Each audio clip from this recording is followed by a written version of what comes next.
आपने देखा होगा या सुना होगा, पुराने शास्त्रों के अनुसार अप्सरा देवलोक में रहने वाली अति सुंदर, मनमोहक, तेजस्वी और अनेक कलाओं से पूर्ण होती थी। शास्त्रों के अनुसार इंद्रलोक में हजारों अप्सरा थी और उनमें लगभग 1008 प्रमुख अप्सरा थी।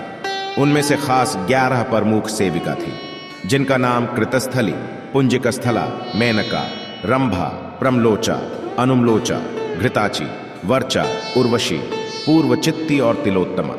इन सभी अप्सरा की प्रधान अप्सरा रंभा थी और रंभा तीनों लोक में अपने सौंदर्य से प्रसिद्ध थी। यही कारण था कि हर कोई उनको हासिल करना चाहता था। कुछ पुराणों में प्रसिद्ध अप्सरा रंभा का स्थान कुबेर की सभा में माना गया है। इंद्र ने देवताओं से रंभा को अपनी राजसभा के लिए प्राप्त किया था। स्वर्ग में अर्जुन के स्वागत के लिए रंभा ने नृत्य किया था।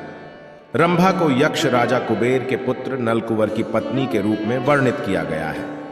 रामायण के उत्तरकांड में लंका के राजा और कुबेर के सौतेले भाई रावण ने रंभा को एक पहाड़ पर देखा और उसकी सुंदरता पर मोहित हो गया। उसने अपनी हवस पूरी करने के लिए उसकी तलाश की, लेकिन उसने खुद को उसकी बहू बताकर विरोध किया। हालांकि रावण ने यह कहकर उसका मजाक उड़ाया कि अप्सरा किसी की नहीं होती और उसके साथ बलात्कार करने के लिए आगे बढ़ता है।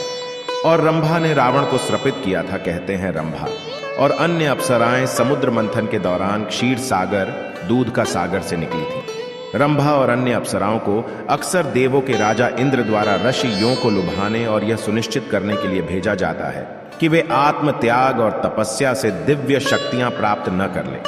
एक बार विश्वामित्र की घोर तपस्या से विचलित होकर इंद्र ने रंभा को बुलवाकर विश्वामित्र का तप भंग करने के लिए भेजा, लेकिन ऋषि इंद्र का षड्यंत्र समझ गए और उन्होंने रंभा को 1000 वर्षों तक शिला बनकर रहने का शाप दे डाला। रंभा के नाम से एक तीज भी आती है। यह 3 ज्येष्ठ माह के शुक्ल पक्ष के तीसरे दिन होती है। इस दिन व्रत भी रखा जाता है और रंभा की पूजा भी होती है। इस दिन विवाहित स्त्रियां गेहूं, अनाज और फूल के साथ चूड़ियों के जोड़े की भी पूजा करती हैं, जिसे अप्सरा रंभा और देवी लक्ष्मी का प्रतीक माना जाता है।